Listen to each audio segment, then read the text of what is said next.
Здравейте, скъпи хора!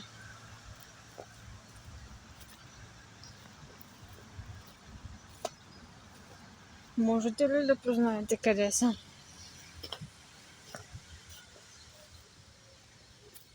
Който познае и напише в коментарите къде е това място, получава сърчице. Не, че е много важно да му ловна коментара, даже изобщо. Няма да е важно, най-вероятно, за когото и да му е ловно от коментара. Това, че някой ви ловва коментара, не значи, че ви обича и че ви харесва самите вас, а че е харесал коментара ви, естествено. Но просто така го казвам. Все пак, ако някой обича сърчица да получава, да се опита да познае кое е това място. Не винаги ще ме виждате във видеята ми. Понякога може и да не ме чувате. Ето, например, това дърво. Не виждате мен, не виждате природата. Виждате това красиво дърво. Той е уникат.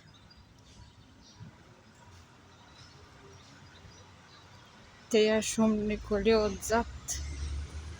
Но не обръщайте внимание на тях.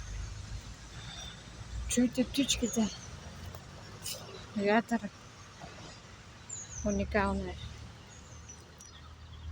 Ето онова дърво. И много други наоколо като него са създадени от нашия Бог. Да. Бог. Който обича Бог истински, може да напише като коментар хаштаг Бог и мястото, на където се намирам. Това беше най-тъпото, което съм казала. Да, си правя тъпи шеги. Но Бог създава тези красоти.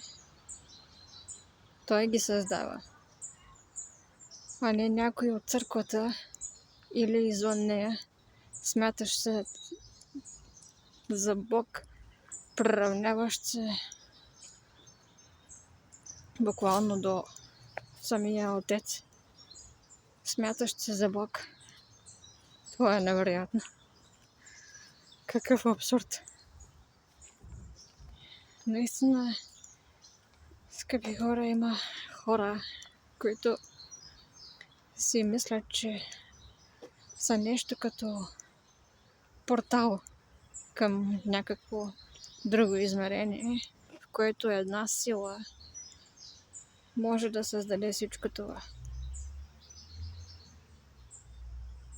Много от тях се мислят, че притежават цялото знание и могат да ви излъжат как ли не.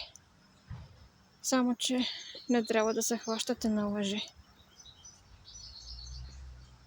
Трябва да умеете не само да си мислите, че умеете, а наистина да умеете да разпознавате, когато някой ви лъже. Но това, което виждате хора тук, не е лъжа.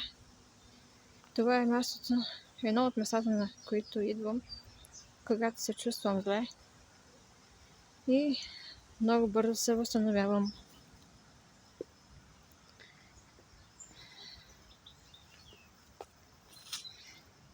Няма да ви разкрия кое е, но сега ще се поразходим малко. Ще ви дам някои други подсказки, както направих преди малко. Толкова.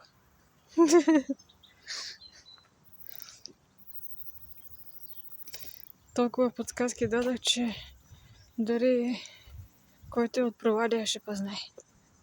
Иронично казано. Но мястото наистина е уникално и поне за мен е много силно изживяването да вървя сред природата и да я слушам, да я усещам. Колкото и да има хора, на които да не им се вярва, че имате силна връзка с природата, Не обръщайте внимание на негативните коментари или хора, които си мислят, че много знаят и се изхвърлят съзнанието си. Някой си мисли, че е разгадал природата ви, какви си е всъщност. Купувате си нещо като енергийна напитка или буквално енергийна напитка Monster. И какво ще си помислят хората? Вредна храна, вредни покупки, вредни хора. Хора, ако някой ви каже, че сте вредни заради това, което ядете, само защото е съгласен с тази философия, че човек е това, което яде и това, което купува, и някой ви каже, че щом купуват ефтини неща, сте ефтини хора, е паднал толкова ниско, че гледа дъното отдолу. Толкова е зле. Две еки на два крака. Казвам го, защото наистина има хора, които говорят по този начин. Именно заради такива хора аз идвам по тия места. Налага се, когато чуеш от някои изрази като не ми диша и въздуха повече. Съвсем нормално е да се сринеш, особено ако си чувствителен, и да ти трябва да ти презле до такава степен, че да трябва да отидеш на някое такова място, за да се успокоиш. Аз реших да дойда и да снимам. Това място успокоява и лекува, наистина. Някой познали къде съм?